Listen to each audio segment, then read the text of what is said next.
Our screens may be all different sizes this year, but our films will have the same sized impact. They'll shake you, move you, and refuse to leave you. Mark our words. Groundbreaking stories are very much to be continued. Hello, everybody, and welcome to the Spoiler Warning Podcast. This is our 2020 Toronto International Film Festival review of Concrete Cowboy. I'm Christopher Schnese. And I'm Stephen Miller. And if you're joining us for the first time, the Spoiler Warning Podcast is a weekly film review program. Each week in the show, we're going to dive in, debate, discuss, and argue over the latest films coming to a streaming platform near you. Of course, that is except for this few batch of episodes where we're talking about films that were recently premiered at the 2020 Toronto International Film Festival. This time we're talking about a little film called Concrete Cowboy. You were talking lovingly a little bit earlier about the film The Rider, which is, I assume, also cowboy related in some way. So I don't know if we need to compare this film to that one, but we're definitely going to be talking about people who writing is a way of life for them, and we'll see what it's like to be thrown into that world if you weren't raised in that world and then you're suddenly thrust in it, how you're gonna get around to it. Yep. I don't know where I'm going with any of that, but we're going to talk about Concrete Cowboy. I assume there's also not a trailer for this. So once again, just going to give a brief little description of the film. Basically, it follows a young boy who has had some bad experiences at his high schools and has recently been expelled, and his mother drives him from Detroit to Philadelphia and drops him off on the doorstep of his father, who hasn't been in the picture for a little while. And his father happens to be part of this basically urban horseback group that lives in the city and maintains horses and sort of has a cowboy way of life. And the kid has to kind of learn to adapt or figure out if this is the life that he wants. And so Stephen Miller, what did you think of Concrete Cowboy? This is one of those movies where I think I would love the documentary on the subject more than I loved the fiction film on the subject. What I mean by that is, like, I think the concept is awesome. Like, this is another one that I really didn't read anything about. I saw Idris Elba on a horse and I was like, purchase. Like, I know enough. When I realized that this was about an actual community that has been in Philadelphia for over 100 years, that, like, in the city rides horses, I was like, this is awesome. Like, just the aesthetic of it is so cool. Like, I was so intrigued by that and the life, and this kid being thrust into that life. It seemed like it was going to make a great story. And in parts they did. Like, I don't want to rag on this movie too much, but I found it narratively very lacking. And what I mean by that is I feel like this movie is trying to go through the beats of kind of a coming of age film where, you know, the metaphors are kind of clear. Is Cole at the beginning is untamed and restless, and he is going to, much like a horse, like, he's going to find someone that he can latch onto, and then he is going to get in his groove. He's, you know, a character even says this later, is like, that horse isn't the only thing that needs to be tamed in here or something, right? Like, it's one of those, like, kind of very obvious metaphors that they're going for. Yeah. And like, we've seen this story before, and it should be, he's going to lash out, he's going to have some friction, something will happen that makes him start to vibe with the community, and slowly he gets more and more indebted to it until by the end, this is what he stands for. Like, this is what he's about. And I feel like, I don't know how to explain it. I feel like the movie forgot to show me any of what it thinks it showed me about his transformation and the things that Cole cares about and why. Because this movie is kind of like, it's the existence of urban cowboys, you know, people in a big city who are riding horses. That is there. But then drug dealing is also there. and neither of them are really shown like much at all. It is just like their presence is announced, and then we see Cole sitting around learning about the fact that it exists, but the movie never shows us it, right? It doesn't really show us him dealing ever. It doesn't really show us him riding ever either. It shows him getting a pair of Jordans, though. That's all you need to know about the drug trade. Yeah. Yeah, I don't it's using so much shorthand for everything, and not in a way where I felt like, oh, this is showing me vignettes of his life. It felt more like this is a filmmaker who isn't putting it together. Like, he has raw material, but he's not making it all fit. And to me, there were two scenes that I found kind of egregious, like things that really lost me. One is there's a scene where there's a horse that gets out that is famously kind of wild, untamed, and needs to be brought back in.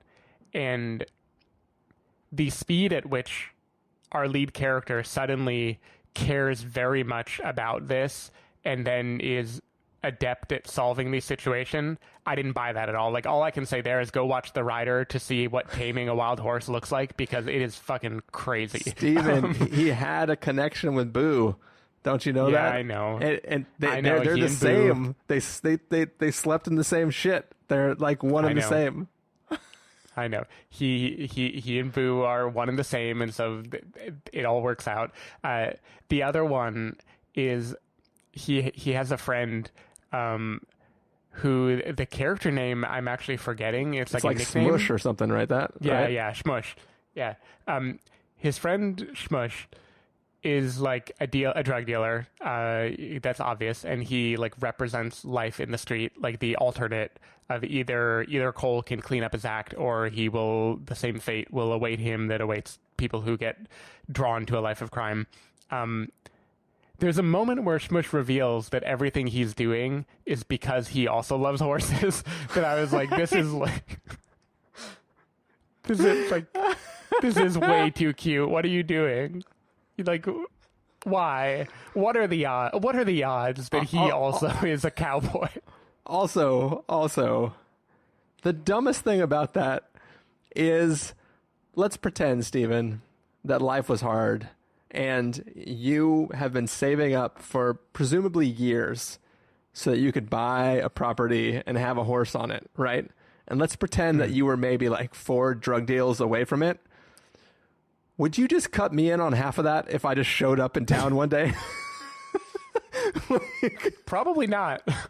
Like, I like, what? Especially because it isn't clear what Cole is adding to the situation. I don't really know what he brings to the venture. Yeah, it didn't make sense to me how that's just like, oh, I really need one extra person to tend my land with me. It's great that you showed up into town. Let me give you half of my shit. I did all this work for presumably years. We can just go live on my farm together that I'm going to buy with all this money that I've been saving. Yeah. Yeah. So those things, those all added up to me feeling like the movie forgot to do whatever it thinks it's doing. Same with the relationship between Cole and his dad, Idris Elba's character. I feel like there's a clear dynamic there, and there's a clear shift in how close they are. But just all the pivotal moments, the movie feels like it either skips it or it does shorthand rather than actually communicating it. And there's a romance too, which is almost not even worth mentioning. It's just there for the sake of being there. Is there? Yeah, well, hinted at least. I don't know. There's a little bit of one. The funny thing is, up until that moment, he hasn't even noticed her. Like, I kept waiting for, like, because it seemed like obvious she's the one person in that crowd that's at least somewhat close to his age. So it was an obvious pairing that would inevitably show up. But there isn't even a scene where he's like, oh, who's that? Like, there wasn't even a scene where he even feigned interest in her. And suddenly they're like, oh, you're kind of cute, blah, blah, blah. And it's, I didn't understand where that came from. Yeah. Anyway, its heart was in the right place. Like, I think the cast is cool. I like, again, the casting of real people to basically play themselves. I think that works. That's just a good way to lend authenticity in a movie like this. Authenticity helps. I liked seeing Method Man and Idris Elba reunited. They were both in The Wire too, and they're both kind of playing opposite roles of what they were in that show. The real life person who was in the wheelchair, did you really want that to be like Keith Stanfield? I thought about that, but then I was like, no, something's different about him. I think this is the real guy. Yeah. No, I kept wanting it to, like, I just started watching Atlanta, and I really like his character in that, and I just really wanted like that sort of jokey attitude that character has. I wanted that from the wheelchair guy, and I was like, man, I just wish this wasn't a real person and it was like a fake character.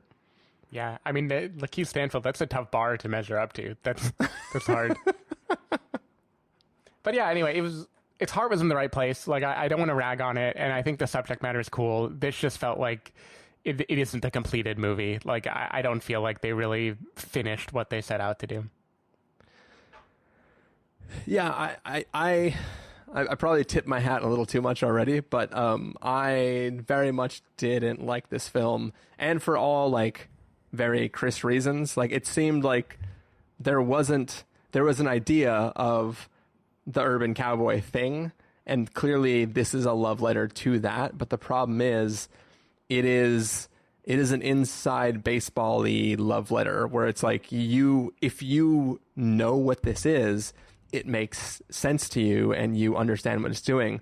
But I feel like this film doesn't do the work of trying to convince me what cowboys are, what they stand for. I mean, there's one scene where they're sitting around a campfire and they're talking about how like our history books have been rewritten to like think of like the titular white cowboy guy, but like they're trying to keep alive this history of like the black cowboy, and I think that scene is like all of 2 minutes, and it doesn't really do anything. And besides that, you have characters who stand up against the cops and say like, we're cowboys, we own these stables, but there's not really like, what does it mean to be a cowboy, and why would this kid suddenly being thrust into it be like even give any shits, right? Other than the fact that like he doesn't have anywhere else to go, so he has to begrudgingly be part of this culture. But like the transition of him going from not caring to caring, there's no journey there. It's just a flip that gets switched, or a switch that gets flipped. And I just didn't understand what the story was trying to tell me. And there was too many times where characters like you said, with the friend that he meets who's like, man, I'm selling drugs, it's cool, you should come sell drugs with me. And then not only do you find out that he's also a cowboy, that his one true passion is cowboydom, it's the Cole seemingly knows that he used to ride horses. Like, he's like, oh, you still ride? Like he talks about it as though like, oh, I remember when you used to ride. I thought you just gave it up. And like there is a moment in this film that involves I'll just say the friends riding accoutrement and like that becomes important. And you have not earned that. Like, you have not convinced, like, the Idris Elba is like, don't hang out with Smush. Like, he's a bad guy. You don't want anything to do with him. And then at some point, he's like, man, we got to do right by Smush. And nothing feels like a logical progression. It all feels like things that somebody knows to be true, and then they're filming that without trying to take me on a journey to get there. So that sort of, like, the performances are fine. I like the people in that community and the way they interact with him, and like seeing this little kid being a little like pissant brat and sort of having to like be broken and become like integrated in the group and sort of learn what it means to do hard labor and work towards something. But it's like, I don't understand what you are achieving at the end besides, spoilers, standing up on a horse.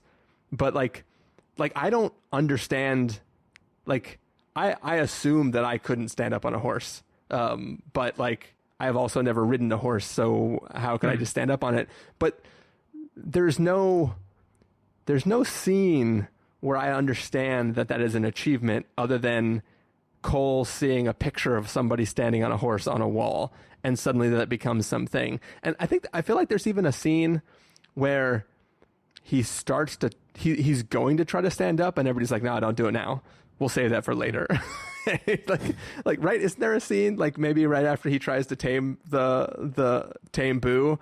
And then it's like he starts to assume the pose like he's going to stand up, and then it just like cuts and it goes to somewhere else. And I was like, what is happening right now? I don't understand it. Well, you mentioned it cutting, and I think one thing that I was disheartened by in this movie is I don't feel like we see any cool shots of people riding horses. There's one cool shot. Really? Wait, which one? It's from the inside of like a bus or a thing, and like there's like the posse that's like riding. You're right. The wide shot of all of them. Yeah. Also, like the Mirage looking shot where it's like you got the heat waves coming off the ground, and they're like walking from the distance. The group shots. There's two cool shots. Like there's a race that happens in this movie, and it is shot in a way that I found like bewildering. Like the only way I can make sense of the way that was filmed is none of those people have been on horses in real life, and they're just like editing it in a way where it kind of looks like they are. Yeah, I don't know. That was strange to me. And like the reason I don't want to nitpick that, or go back to a movie that is nothing like this, but The Rider like has like scenes in The Rider where the character is taming and then riding a Mustang are like, they make the movie. Like that was why it shot up into my top 10. I was just like, holy shit. Like the power of these animals and like the speed that they can go is just insane.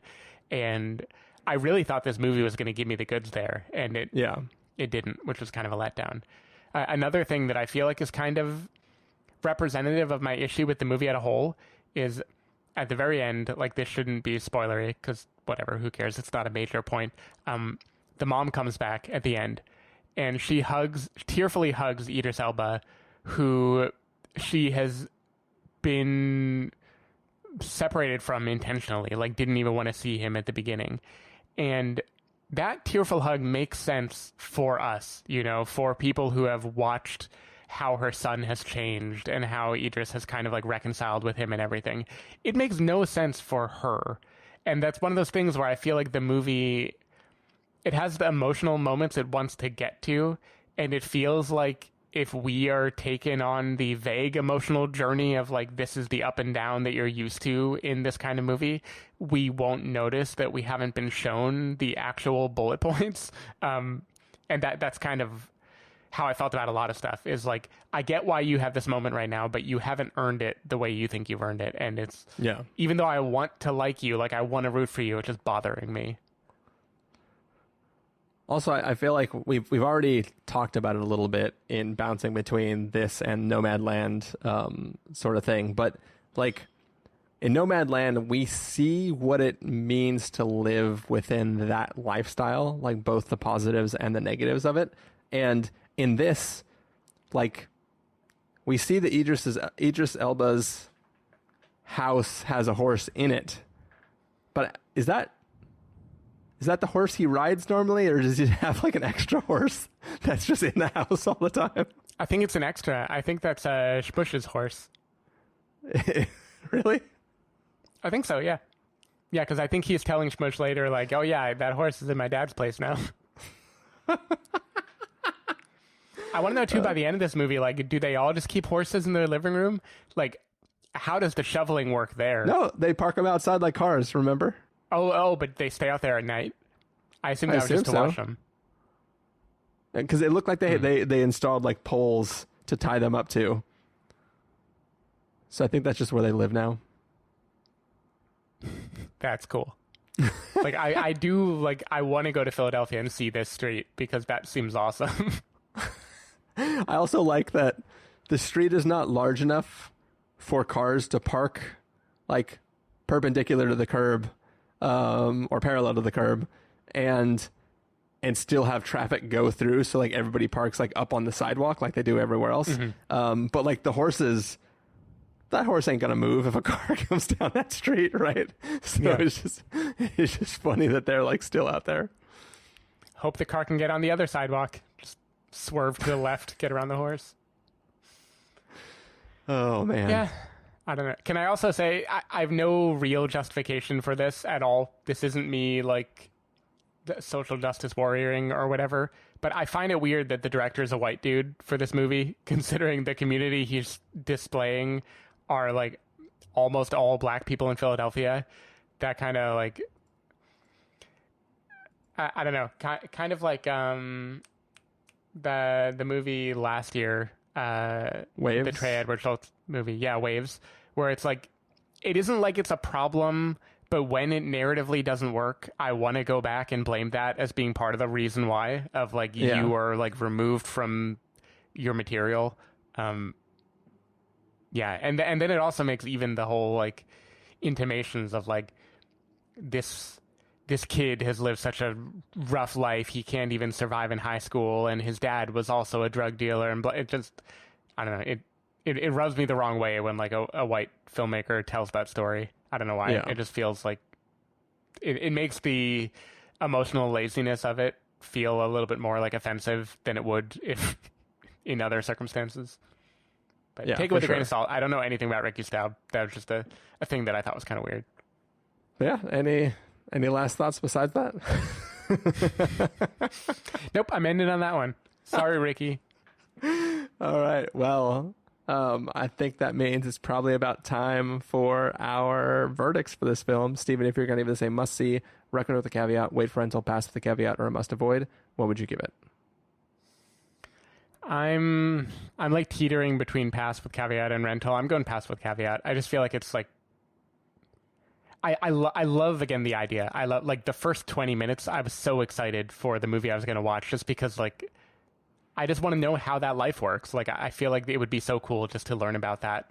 And I'm glad that this community got to have a movie about them. And I hope it does make people more interested in their story. I hope a great documentary gets made about them because that would be cool. But as a narrative film, it plays like a YA novel kind of, but then it like doesn't feel like a YA novel. Like it has the emotional logic of a YA novel where things are being skipped and I'm supposed to just roll with it. Yeah, it was just weird. It didn't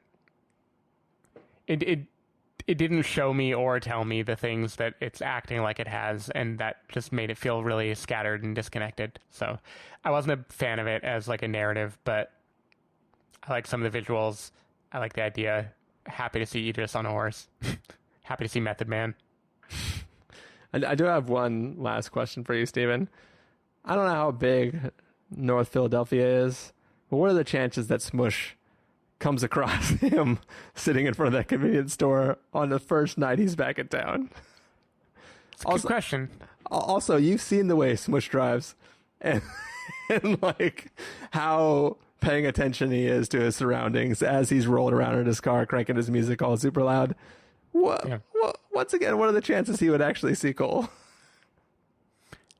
It's a good question. One thing to counter that is I don't know how small the like micro hoods are, like because it seems like they grew up together, right? Yeah. So it could be that these close knit neighborhoods are pretty small, and like the turf he's actually driving around is like a few blocks. So I have no idea. I've never smoked a blunt while driving, so I don't know how it impacts your awareness. Yeah. Anyways, I'm going to give this a pass with a caveat as well. There was stuff, there were like moments where this film made me care and I was interested in what it was doing. Every time it pulled me in, it revealed that it didn't have much to say about where it was going, and it kind of like made me fall back. So I wanted to enjoy this much more than I did. So pass with a caveat from me. But yeah, that is going to do it for our review of Concrete Cowboy. Stephen Miller, people want to find you throughout the week. Where can they do that? People can find me at twitter.com/sdavidmiller or sdavidmiller.com. People can find me at ChristopherInRealLife.com or twitter.com/ChristopherIRL. You can find the podcast over at thespoilerwarning.com where you can get a bunch of the back episodes of the show. If you want to subscribe to the show, you can do so in Overcast, Stitcher, Apple Podcasts, or wherever podcasts are found. If you want to know when the episodes go live, you can follow us at twitter.com/spoilerwarning, facebook.com/thespoilerwarning, or instagram.com/thespoilerwarning. If you want to get a hold of us directly, you can send an email to fans@thespoilerwarning.com, or you can use the contact form on our site. Music for this episode will come from that little jingle to the 2019 Toronto International Film Festival, so hopefully you're still enjoying that.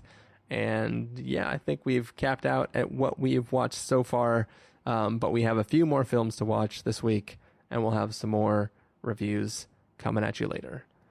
Bye. Bye. This is Canadian content, and it's time we take credit for it. Starting now. Ho, ho! Canada!